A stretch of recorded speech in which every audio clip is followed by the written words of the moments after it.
But you actually taught me in Puerto Rico, focusing on the 2 to 3 things that moves the needle in your business. And that's a little bit more intermediate advanced because, again, you have to know your skill set and what you're good at. And then that's a reminder to stay in that lane. And so for me, it's lenders, funding, and networking.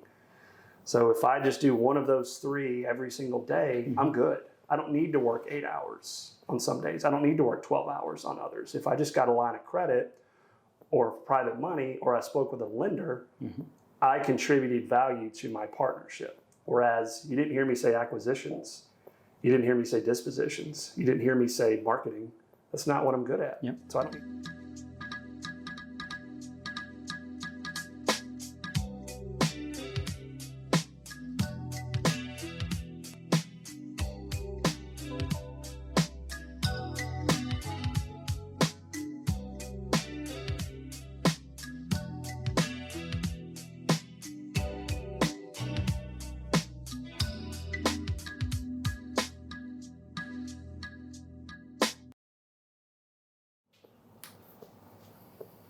Hey everyone, Dan Rivers here, Rivers Capital Group. Welcome to the Compound Mindset Podcast, episode 11, with my friend Chris Lam here. Hey, buddy. Thanks for coming. Appreciate you, man. See you. As I like to start off, I'll just do a quick wisdom moment. I was listening to Ed Milet the other day, and he talked about this. He's like, learn to motivate yourself and then others, and then you start to inspire others. And then that last layer is aspiring, where people start to really look up to you. And I know that's something I'm trying to do in my life. I feel like I'm on the motivate, maybe a little inspire, but someday would love to get to the aspire so people can aspire to hopefully follow in my footsteps and I can guide them to live a happy life. But just want to drop that wisdom moment. But let's hop right into Chris. I'm excited about this. Chris, thanks for joining. I really appreciate you.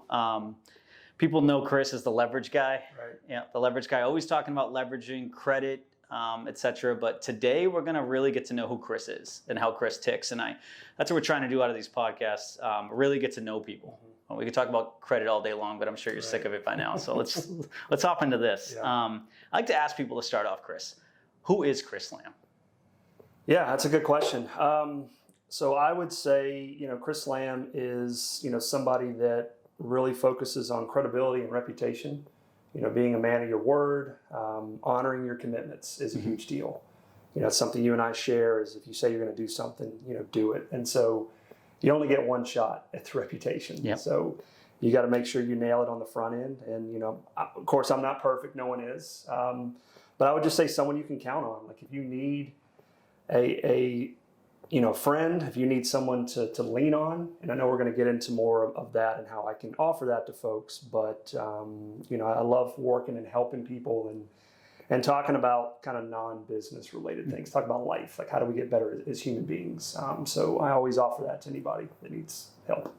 It's so true. I don't know how many times, I know I've told you, one of your superpowers, if you even know it, is your ability to just like ask great questions and listen. You do such a great job at that. I'm jealous. I'm like, I need to learn from Chris how to really ask those great questions. And you're right, it's not always business. It's you're asking our personal lives, what's going on. You truly care. I mean, Yep. I think that's amazing to see. So Absolutely. you could see you genuine. No, I'm not even going to try. You're very genuine. There we go. I want to talk. We're going to talk in this episode about compounding our personal growth, your personal growth. I know it's something that's near and dear to you. I know it's important to you. And I think you've been doing such an amazing job of growing as a person. So tell me a little bit, like, what is personal growth? Like, what does that mean for you? Yeah.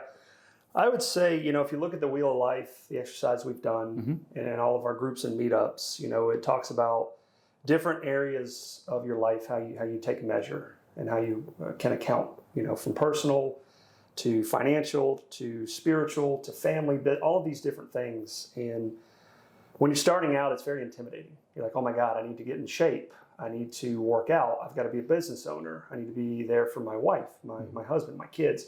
It's a lot to take on. And so with me years back, personal growth, it just started with focusing on one thing, and let's address the one thing that's going to make the biggest impact. And then let's start looking at other areas instead of looking at it as a whole, because it's, eating the elephant one bite at a time. Yep. It's really intimidating to try to fix your life, in a matter of weeks, months, years, whereas if you're focused on just one thing kind of that 80-20 principle. What's going to give me the greatest output?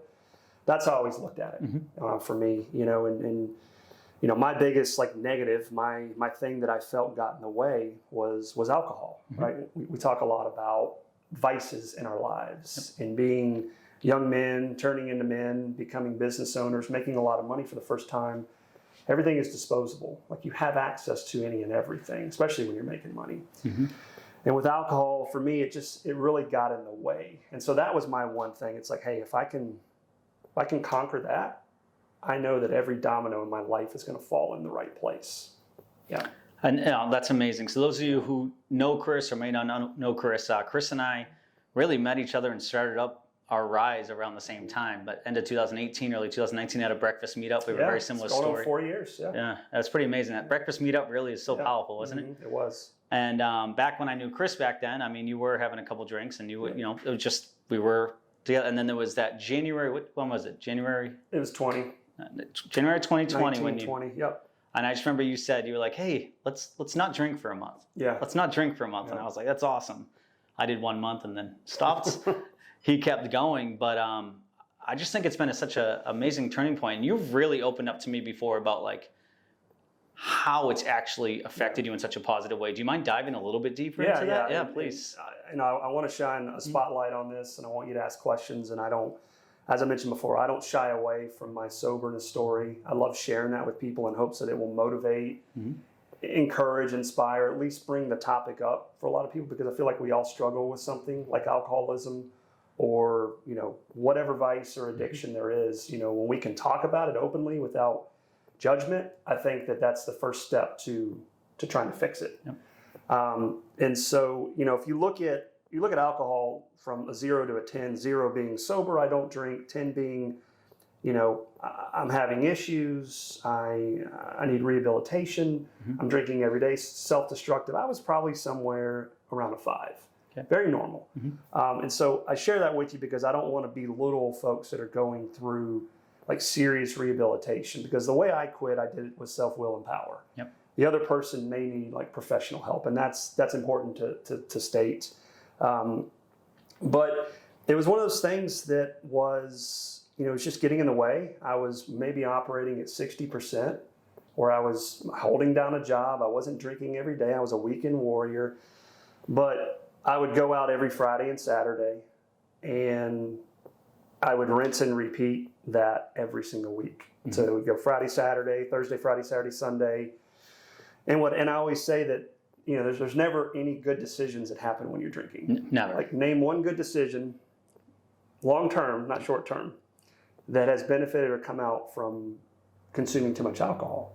So if you think about it, like if we go out tonight, it's a Monday. Like we literally could go to the bar right now, right? We start drinking. Then we order food. That food's going to be unhealthy for your body. And let's say we continue the night. We're going to make bad decisions. We're going to wake up tomorrow not feeling well, hungover, sick, foggy days, and we're going to miss half of Tuesday. Like, could you imagine wasting half of a day?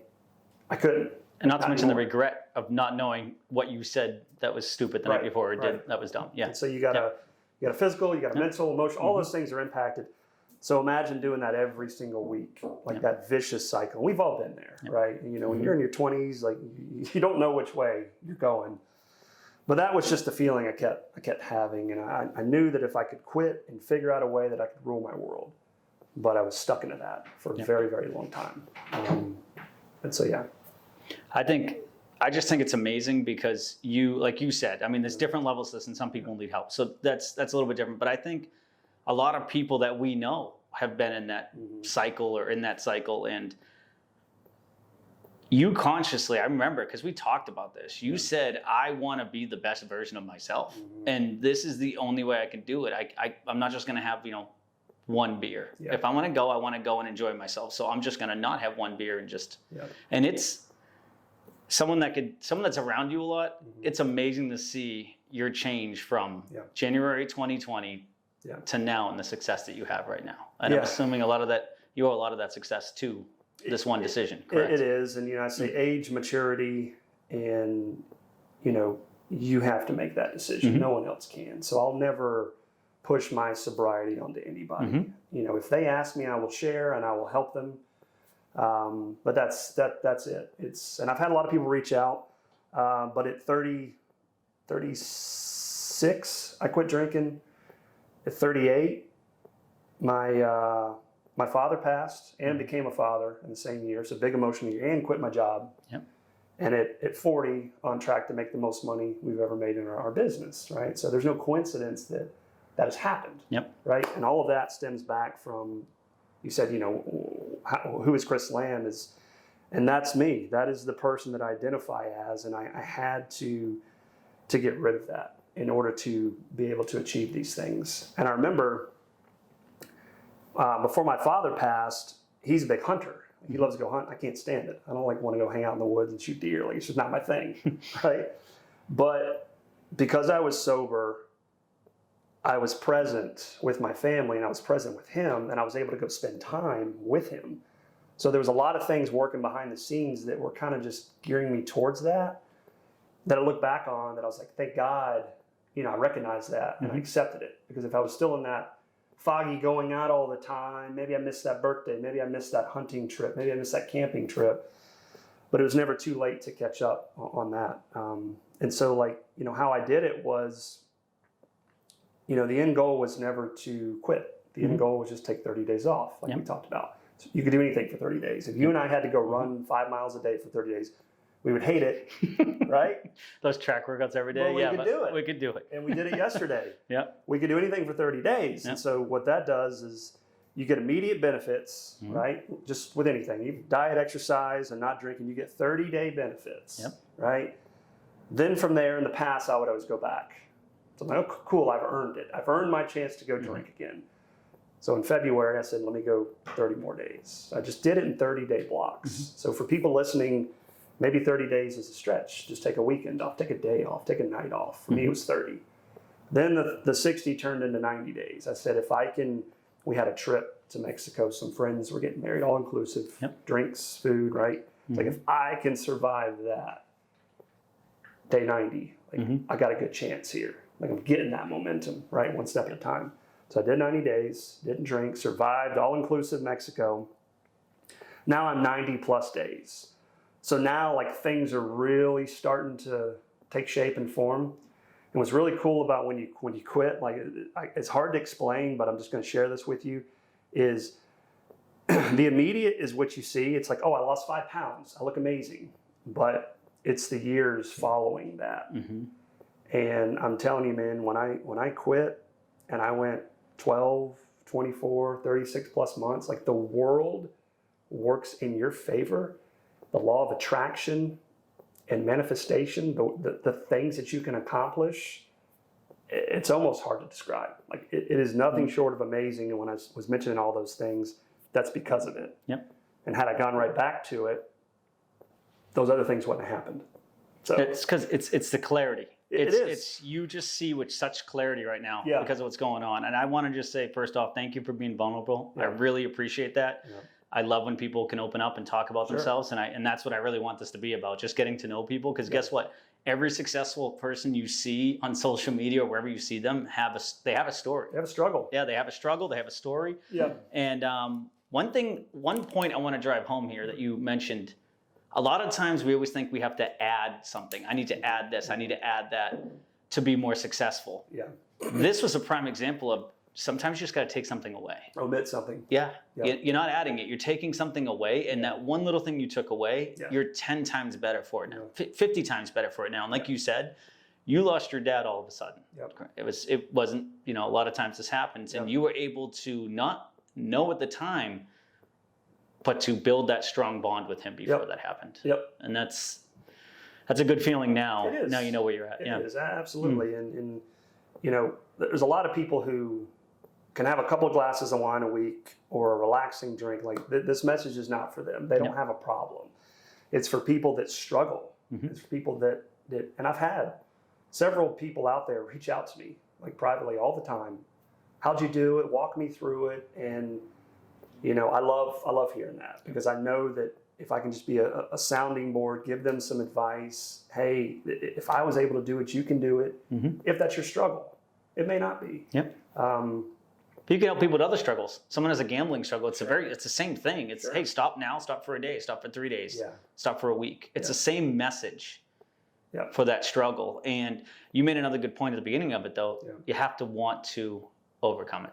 No matter how much you can give all the advice in the world, if someone doesn't want to overcome it, they're not going to overcome it. We both have kids, right? Yeah. They're going to have to want to change or do something. Like, we're going to constantly drill, but if they don't, if you don't want it, and that goes back to the age of maturity. 36, not at 35, not at 34. To 36, and so that's a decision that individuals have to make. Usually what happens is age maturity and emotional attachment. Right? There has to be an emotional trigger that's attached to it. So, for example, when my father passed, he had heart disease. He had a bunch of different ailments, just unhealthy lifestyle and diet growing up. And so that is one of my triggers, is health. And so when I worked with a nutritionist last fall, we did blood work and we were improving cholesterol numbers and everything. He could have charged me whatever. Like, I think it ended up being $12,000 for the 2 months. I didn't even blink. I said, who do I make the check to? Because there was an emotional reaction tied to that decision. I don't want to die early. I want to be around for my family. So when you tie that emotion to it, you don't even think, who do I make the check to? Let's fix and solve the problem. And so for folks that are kind of spiraling, like, if you don't have that, I've got to change, or you don't have maybe a support system, you never will. I was there. Like, I sat on my couch every night, and I'm from the area, and I would go out all the time. And I was dating a lot. I was never settled down. I wasn't married, and I had no kids. So who was I answering to? Nobody. I should have been answering to myself. You had a stable job. You don't have to worry about money. Stable job. I was making good money. So there's a lot that has to happen for that. And I'll tell you that what was really cool was back when I was in this 18 to 36, drinking range. I used to think, like, man, I could never envision my life without alcohol. Like, even on a weekend, like going on a trip somewhere. We went to Puerto Rico, or we go to Nashville or Chicago, wherever. I'd go drink, but on trips. I could never imagine my life without it. Now, I can't imagine my life with it. How fucking crazy is that? That's pretty powerful. That's huge. That's absolutely huge. I love it. Yeah, like, that's, you want to talk about a reframe? Oh, yeah. A mind shift, like a 180.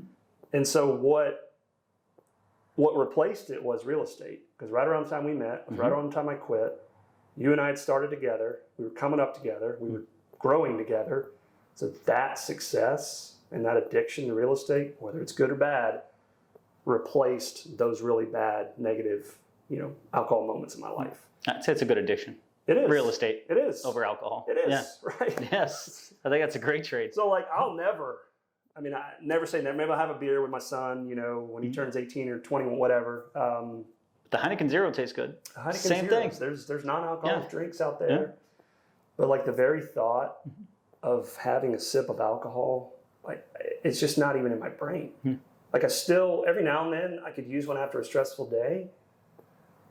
But, like, to risk my marriage, me being a parent, and my business to go do this one thing, you'd have to kill me. That has no benefit, to do as it. you mentioned. Zero benefit.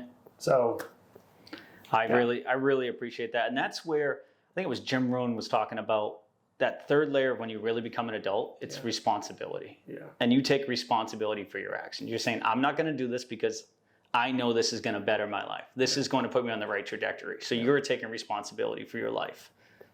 Let's all take responsibility for our lives. I absolutely love that. That's great. I really appreciate that story. I want to hop into a couple of other things, though. I think that's very powerful, and I hope really people replay that over and over again. Anybody having that struggle, whether it's alcohol, gambling, or other things in your life, watch this over and over. I mean, that was a heartfelt message from Chris. I appreciate that. Tell me a little bit. So I want to know, like, what does personal growth then now look like for you? Like, what do you do on a daily basis, weekly basis to grow? Well, now all of the elements of the wheel of life fall into place naturally, right? I eliminated the biggest thing that was hindering my ability to move forward So now we talked about the other day, it's really easy to improve areas in your life, right? And so we talk a lot about therapy, right? One-on-one therapy. We talk a lot about couples therapy, whether it's preventative or on, reactionary on the back end. I'm in a dad's group where it's a fatherhood group put on by a pastor of Major League Baseball. He runs the group. So he's talking about a challenge, right? He's coaching and mentoring, professional baseball players who are on the road all the time. Like, how do they be good husbands and good parents, right? Huge challenge. So I'm in that group. And so that is how do we be better dads? That's awesome. Right? So that's just an easy, like if I had told you that offline, you'd be like, cool, sign me up, right? It's a no-brainer. And so these little things start falling in. Of course, we have the business coaching. It's kind of on the front burner. Personal trainer comes to the house. So all of these elements over the years have naturally compounded, and I won't call them easy, but they're just easier to implement. And so that's, as long as I do that, I'm good. Well, you have time for all those. You have time for all those, because if you think about it, like you said, even a couple drinks, you go out on a Thursday night, you have 3 drinks, you're out till 10 o'clock at night. It's gonna be a lot harder to wake up for that personal trainer at 7, 8 in the morning. It's gonna be a lot harder to wake up for that, and you're not gonna be as into it. And then we all know, well, I know that when I'm working on everything, when I start to see a change in my body, that's when I really get excited. And if you just keep on going backwards and drinking a lot and not eating healthy, which is a product of it, it's hard to see those. No, I love that. You really are hitting like all the areas of your life. I think that's so important. Well, that's taken 4 or 5 years to get to. Like, I want to highlight that. That's not a thing you wake up and just do and everything's in order. Like, it's one step at a time, and one thing at a time. Whether you're adding it, omitting it, you got to start and take an inventory. Be honest with yourself. We all know what we're good at and what we're not good at. We all know what we're happy with and unhappy with. If you're not happy, let's address it. Are there any areas? We're going to go off this a little bit. Are there any areas now that you're saying that? You said you got your personal trainer. You're hitting a lot of these. Are there any areas of your life right now that you're like, hey, I need to pivot my personal growth over to this area? Like, is it reading? Do you feel like you're getting a lot of knowledge, coming in? Is it spiritual? Do you feel like you're kind of like at a good path there? Like, any area of your life right now that you're kind of pivoting towards or about to? There's only so many hours in a day, right? Exactly. You can't work on everything equally. It's kind of, you got to keep kind of switching off. Yeah, I think, obviously want to improve, faith is a big one. Growing up Christian, went to church, kind of fell away from that in my adult years. So that's something I would like to improve on. I think that, situational awareness is a big thing. If it's in front of me and I know that I'm deficient in, then I'll focus my energy and effort on. So when I was drinking, I would get really angry and upset with my wife for no reason. I'd drink dark liquor and I would turn into a mean person. And then when it was called out, now it's in front of me. Like, now I would have to address it. So situational awareness was in front of my face. My wife and I, we obviously raised our son, but we're in a business together. So we work together. So communication has to be dialed in, right? So guess what? Therapy helps with that communication. So again, situational awareness. If I can stroke a check, how do we work towards, how do we fix it? No, I think that's great. I mean, we've talked about that. I do couples therapy as well with my wife, a marriage count, whatever you want to call it. I think it's an absolute game changer. Yeah, it's a game changer. Everybody needs to do couch therapy. Especially when she says I'm right. No, but seriously, it's just you get stuff out on the table there, and it's done when you have the right counselor. Sure. I think that's important. I've had the wrong counselor, and honestly, it didn't hurt the marriage. It just didn't help anything. But my God, it really is a game changer. Just being able to just be open and honest to the point where my wife brought up something. I won't say exactly what it is, but it was pretty funny. And now I always point out when I don't do it anymore. I'm like, see, I didn't do that. I'm doing well. Don't tell the counselor again. I'm okay. I do the same thing. Because she knows, she always has a laundry list of things I need to work on. And I don't really have many for her. Well, they won't listen anyway. Yeah, so. I'm screwed anyway there. Can you tell me a little bit about, is there anything, I mean, I know that stop drinking, we've talked about that, not drinking has made your relationship and your family stronger, but anything else towards your personal growth that you said, hey, these, I guess marriage counselor was talked about, but these things, or your connection with your son, anything else personal wise or personal growth wise, you can give some tips of like, hey, this really helped me connect more with my son or connect more with my wife? Or Yeah, I mean, everything we're talking about sounds really easy. Yeah. Like just quit this, do this, don't do that. Yeah. That's not reality. Mm-hmm. Like this takes a lot of time to recognize, to grow, and to develop. And I don't know the first thing about being a dad. Like we're both brand new dads, Yep. right? We're learning as we're going, and so that's going to be a journey, for us to really dig in and understand what it's like to be a parent Mm-hmm. and to be a friend and to offer guidance. And what happens if the son or daughter doesn't want to be a real estate agent? Like are you ready for those types of things? So, Yep. it's an exciting journey that is going on. But I have 2 rules with Reagan. The first one is anytime he walks by my office, I let him in. The door's always open. I don't care if I'm on a phone call, in a Zoom, whatever. Like he walks in, so he'll always come by. My guitar is in my office. We always play together. He loves it. Like I'll start playing and he'll come and strum with it. Like he actually is plucking, which is that's really cool. crazy at 1.5 that he's able. But he lights up, he smiles, and he knows that every time he comes by my office, he gets to come inside. Mm-hmm. And whereas a lot of, the normal traditional, no, I'm in a meeting, you can't come in, and they kind of shoo him away. Yep.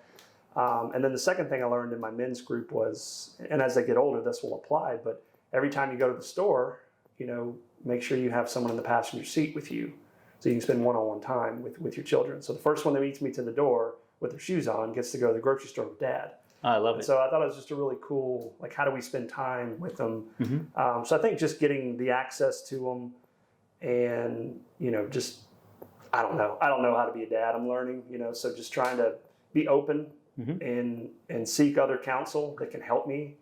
And then obviously, there's bath time and waking them up in the morning. I know you do the same thing with Naya, Mm-hmm. and just being there every single day.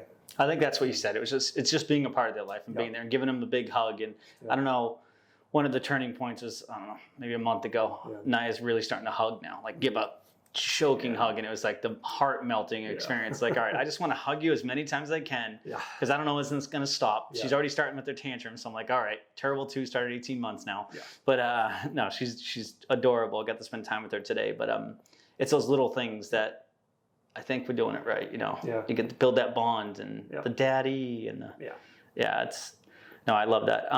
Can you tell me a little bit about, I know you read a lot. You listen to a lot of audibles. We always chat about that, kind of like thanks for the Bob Iger. That was a great. Ride of a Lifetime. Yeah, Ride of a Lifetime was a great one I listened to. And I love on Audible too. I just have them sitting there and I'll go back to it. But can you tell me maybe 1 or 2 either recent ones or books or audibles or podcasts that have really brought some big aha moments in your personal life and your business? Yeah, good question. I struggle with reading. I think just the ADHD and the patience. Yeah, so I would say Audible because I suck at reading. Yeah. It's hard to sit down and read these days with kids running by and all the distractions. So, just always listening whenever I can, in the car. But big Tony Robbins, big Jim Rohn. You're listening to the Ultimate Library. Ultimate, my God. I'm a few hours in. It's amazing. Yeah. I'm hooked. Yeah. You can listen to that every day. Yeah, that would be one thing. If you have Audible, listen to Jim Rohn's Ultimate Library. Jim Rohn trained Tony Robbins, so he's pre-Tony Robbins. So it's going to be motivational. It's going to be practical. It's easy. It's fun to listen to. It's engaging. It's not boring at all, and you can listen to it every day. And the cool part is, like, he's starting off the motivational, but now he's getting into the tactical stuff, but he does it very smoothly. It's just impressive on how well he is at talking about these subjects and keeping you intrigued. So Jim Rohn's a great one. Jim Rohn's a perfect one. And then all of the cliche ones are good. Slight Edge is a good one, where it talks about those incremental wins every day that you don't see that are getting you there. It's kind of that reminder that you're on the right path. It's like, why am I not seeing results? Well, if I'm building new construction, results looks a lot different than someone who's, doing marketing or something, so it's you're on the right path. Slight Edge was a good one. So I want to just dive a little bit deeper into that though. Any of these that you've actually specifically implemented in your business and you're seeing it as a game changer? Like such as any Audible or any book or anything that you picked up some nuggets that you turned around and put it right into your business and got instant value out of it. Sure. I mean, just, the credibility, the communication, how to run teams, how to crucial conversations. How about you? Yeah, that's a lot. It's what my prime example, one of my biggest ones was, we all know What It Takes. You've listened to that a couple of times now, right? Yeah. What It Takes by Steve Schwartzman, and taking those 8s and 9s to the point where I literally have a sheet that we have a pledge of what each person's going to do. And then on the bottom of that, I have the definition of what an 8 is and what a 9 is and what the expectations are for my employees. Yeah. So to me, that's a big one. They really talk about, basically in a nutshell, an 8 is someone that you hire, you bring on, you give them direction one time and they just run with it. A 9 is someone you give them direction and they actually come back and even fine tune it and make it even better and add that extra value to it. So that's what I want on my team, and that's why I've been able to be successful. And I know that you listen to a lot of audibles and you listen to a lot of books, and I know you definitely, you put a lot of these things into your business, into your practice, into your, I know you're very, I want to say you time block very well, correct? Yep. You're very aware of your time and how you spend it. And I think that's one of the amazing things about you. You really do a great job time blocking. Yeah. I'm glad you brought that up because, planning out your week and where you need to be and who you're meeting with sets you up for success, but you're not wasting time. And when you're starting off as an entrepreneur, it's hard. You have to do any and everything. You're the utility infielder. You're playing every position until you figure out where you fit. But you actually taught me in Puerto Rico, focusing on the 2 to 3 things that moves the needle in your business. And that's a little bit more intermediate advanced because, again, you have to know your skill set and what you're good at. And then that's a reminder to stay in that lane. And so for me, it's lenders, funding, and networking. So if I just do one of those 3 every single day, I'm good.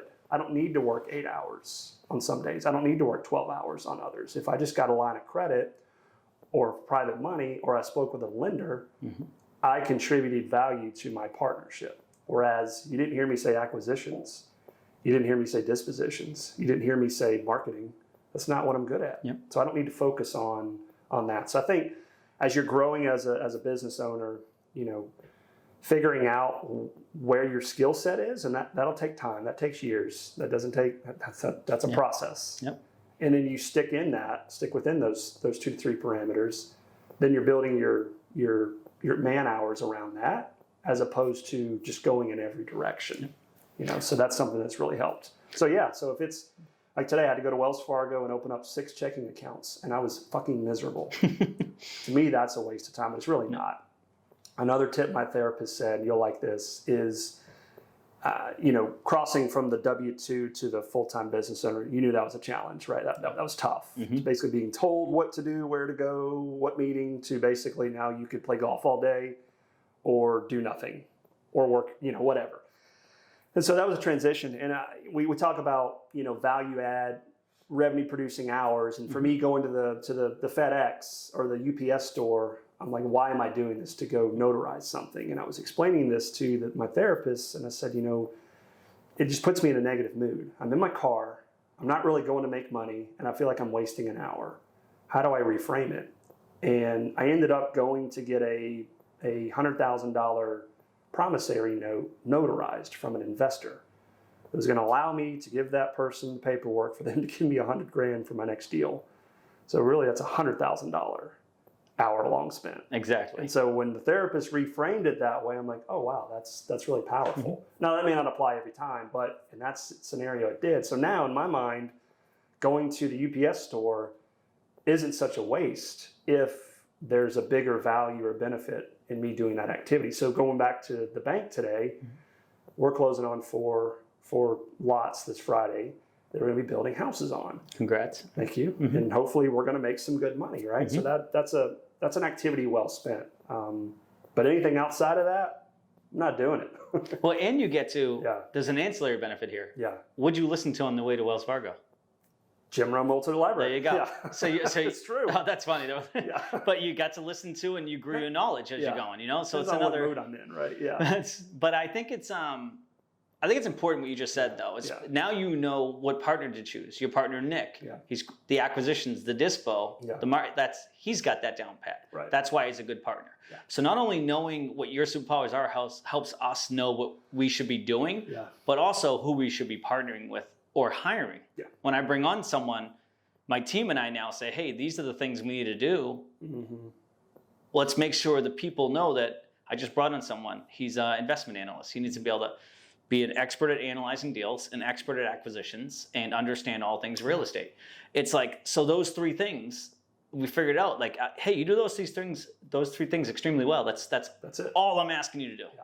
Like, you screw up these other little things, that's fine. Like, that's what's going to bring in the revenue. Yep. So it's just, it's amazing on how, and then you start doing it in all aspects of your life. It could be personal too. Yeah. You know, so I think this is a fun one. Because I think you're going to have a great answer for it. It's just my opinion. Oh, you're putting me on the spot. I'm putting you on the spot, but I think you have a good answer for it. 15-year-old Chris Lam.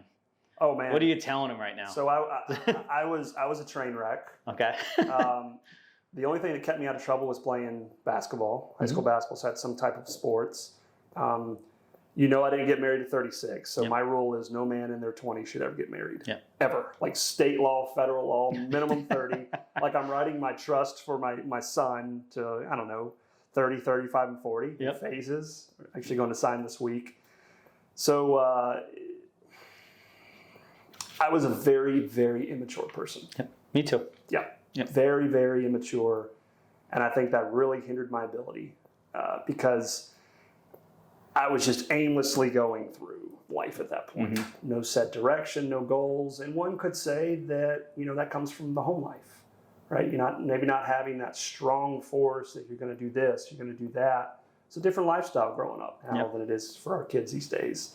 But I would probably say, you know, just being comfortable, being uncomfortable, kind of stepping out and doing things that maybe scare you a little bit and start small with that because all growth comes from being uncomfortable. So maybe at 15, you know, you're sophomore in high school? That's a tough one. You know, because you're at the lowest point in your life, really 15 to 22. Oh, yeah. I know I was, We could go into some long psychology behind that, but that's a really difficult time for a young man is the teenage years to the early 20s because you have absolutely nothing to offer in the world. Nothing. Yep. Like nobody wants to be with you. You have no skill set. You have no value. You have no money. You have no job. You just barely graduated. It's just a really tough time. And so... And at 15, I was awkward. Yeah, so just add that to it. Yeah. Bro, I had long bleach blonde hair. And I was, in 18, I was in a band called Red Rum, where we were like a knockoff Korn, Metallica, and Stain band. It's murder backwards. You guys have watched The Shining. Please tell me you have a video of you. Well, so we did, side note, we did one show. We practiced. We actually had a band. It was legit, but we had one show, and we called it The Debut and The Farewell. It was July 4th in Somerville. My parents went to Disney World, and I was 18 or 19 at the time, and we invited everybody. So think of like Fast Times at Ridgemont, or Dazed and Confused, where they had the party at the Moon Tower, and everybody came from school. We literally had the band set up in the living room. I hired security guards, security from my... At your house now? Yeah. The house in Somerville? Yeah. Okay. You've been there. Everybody's there. You've been there. So the long street, all the cars, July 4th, band's playing. I've got security charging $5 a cup. We had 2 kegs there. It's the biggest party ever in my day. I don't know how we got to that. But anyway, being that young and having long blonde hair and a Red Rum band, that's where I was at. Yeah. And I was hanging around those people. So you're a product of who you surround yourself with. I mean... We all have those stories, but that was me. So advice would have been, don't have long blonde hair. Don't be Red Rum. And hang around different people. Yeah, I think that's. Oh my God, that's awesome. All right, let me ask you one more question, then we're gonna hop into the compound round, if that's cool with you. There's probably a lot of people out there, like you talked about, you don't like to read. I'm not like a huge reader as well. Yeah. I'm better at it. I'm doing more now, but I just didn't grow up that way. Yeah. What kind of do you have any recommendations on people get started on just growing personally? Like anything that kind of like those first steps, like obviously we know your turning point, but those first steps to get you, hey, I did this, I did that. Now I'm a little bit more motivated and I want to keep this I want to keep this moving. I want to keep this progressing? Yeah, I mean, surround yourself with folks that are going to help get you there. It's really cliche, surround yourself with smarter people, but red rum days and entrepreneur business owner days, like that's proof of where I was at to where I'm at now. And it all comes from, guys like you and the people that are in our groups. I don't need to mention names because everybody knows these folks. They're the ones that help you. So just being around it's going to help you identify the little steps you need to take. And, if you look at the workout group we're a part of, right? That was just an easy avenue for us to join. Now we're really focused on that, so it's that group, that good solid core of people that you look up to, and then it's really easy to improve with each individual skill set, such as working out. So I would just say surrounding yourself with higher quality people. That's honestly a great piece of advice. No matter what it is, you made a good point. Like we run on Sundays. We do the track workout on Sundays. I hate running. I don't think Chris loves it either. But we've gotten better at it. And our coaches and masterminds and those groups are, honestly, that's a good point, because that's what's gotten me to grow personally. It's made me want to grow more personally because I'm around people and I'm like, wow, I want to be like that person. How can I be like that person? Read what they read, listen to what they listen to. But all right, let's hop into that. This has been a great one. Let's go into the compound around here. Okay. We touched a little bit upon this, but compound mindset, we have 6 different areas. We have health, mental, physical, wealth, relationships, faith, personal growth, and making the world a better place. Like it. I know you talked a little bit about the spiritual journey, but besides personal growth, what is another area of the compound mindset that you're trying to work on, that you're reshifting your focus? Well, so say them again.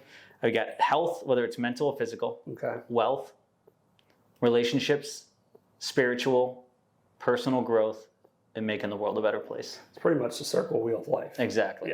Yeah. Well, I would love, I've talked about it before, with you guys, making the world a better place. I mean, you guys do a great job with the Impact program. Like it's very inspiring to see, what you guys are giving back. I would love to contribute to that. I've probably need to raise this number, but $12,000 is on the board this year that I want to donate to charity. So I want to get more charitable as we make more. And then you and I talked about, purchasing, donating a house to a family. That'd be pretty awesome. That would be really cool. You think about it, right? If you make $1 million, could you carve away 150 to buy and renovate a house and give it away? I think I could, So I think once we kind of get there in the next 6, 12, 18 months, I would love to give more, because Vanderbilt, is it Vanderbilt? Biltmore? Oh, it's a Vanderbilt in the... it's Vanderbilt or Rockefeller. Rockefeller, thank you. Yeah, Rockefeller's kept their money. Yep. So Rockefeller, first half of his correct me if I'm wrong, but first half of his life he accumulated wealth. The second half he gave it away. I mean, how cool is that? And so just giving back, I think that impact, what you guys are doing, is phenomenal. Love to add to that. That's awesome. I love that. Actually, it's good. We have some good field trips and some things we're going to be doing soon. So I'll keep you in the loop on it. The impact you guys are making, you change one person's life. And then he or she goes on to do big things, goes back to moments like that. That's huge.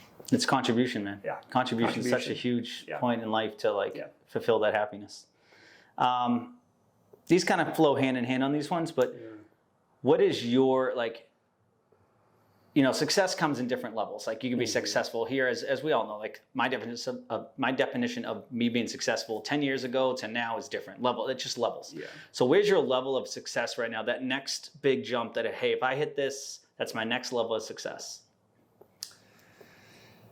Yeah, I mean, there's numbers associated with it, but I think bigger picture, we talked about it. Time, freedom, and contribution to be able to travel anywhere in the world, first class with your family at any given point on any given day. Now that's freedom to be able to do that. And then the contribution piece. We were in Mastermind two ago, I think, Nashville. Yep. Where a couple of the presenters came up, very successful. I mean, a lot of money, had a lot of nice things, and they felt kind of empty. What's next? And their biggest thing was contribution. Yep. And I think the lady on stage talked about the animal shelter. She bought the commercial building. She was able to put the animals in there and kind of save candy. them. Yeah, candy. Yeah. Yep. And so that contribution piece was really cool. So I think just getting to a place within your success where you have the time freedom, and then you can give. and donate. That's freaking cool. Because now I'm spending time with my family whenever I want, all day, every day. We're doing memories, right? Those are our love languages to my wife, is memories and trips. And then I'm giving to others as well. That I'm happy as can be at that point. I think that's why we're friends. We get those both pretty much locked down. Yeah.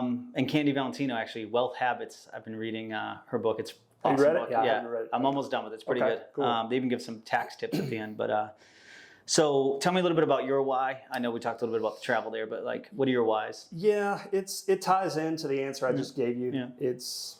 That's an easy one. I think when you turn 40 and you you become a father, like your whole life and priorities change. It's about other people now. It's not about you. There's three in the way of the superior man. It's a good book. There's 3 levels. There's me, there's us, and then there's the world. So selfishly, I'm wanting doing, then my family wanting doing, and then the world we're putting out and giving. I like that. And so I think we're in the second tier of those 3, and eventually I want to get to that where we're good and we're paid for and everything's, and now I'm able to really give. So I love that. Yeah. Love that. We talked a little bit about this. We've definitely thrown some books out on here, but do you want to give me just name one good book, podcast, Audible, for personal growth, something that... How about I give you some like stuff you should be doing every day? Love it. Go. Change it up. All right. Get a really nice blender. So let's go Vitamix blender. They're like $500. I got it from my mother-in-law. Get a really nice blender and start having some shakes each day, right? Some really healthy ingredients. That's number 1. Number 2, I've got an infrared sauna, Sunlighten, maybe $2 to $3 grand. It's a 2-seater in my garage. I do that after every workout. So you're sweating, detox, it's good cardiovascular, blood pressure. There's a myriad of positive health benefits. I have that. Get your blood work, right? So dial in your chemistry, right? So if we're going to run ARVs and run numbers on deals and reverse engineer our goals, why wouldn't we do that with our genetics and our blood?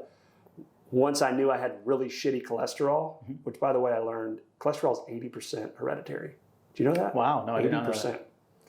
So back to my father and all that, when I was like, hook me up, like help me nutritionist, a lot of it was stemmed from that. So that came from the blood work. So know your blood work, know your numbers. Don't just throw spaghetti at the wall and hope that it's going to fix your problem. You may not be deficient in vitamin D, but you may need more omega-3s for your heart. So blender, sauna, if you're into that thing. A lot of gyms have them, so you don't have to go buy one, but you could take advantage. Blood work, those are probably big 3. Those 3 things are going to help you dial in your sleep, which is going to dial in your day every day, right? We're big on sleep. That's like number 1. I'll piggyback on that. Either a Whoop watch or the Ring is good, because this will tell me my recovery. It tells me my sleep. It tells me my heart rate. It tells me and Thorne, I think for $100 you can get your blood work at Thorne.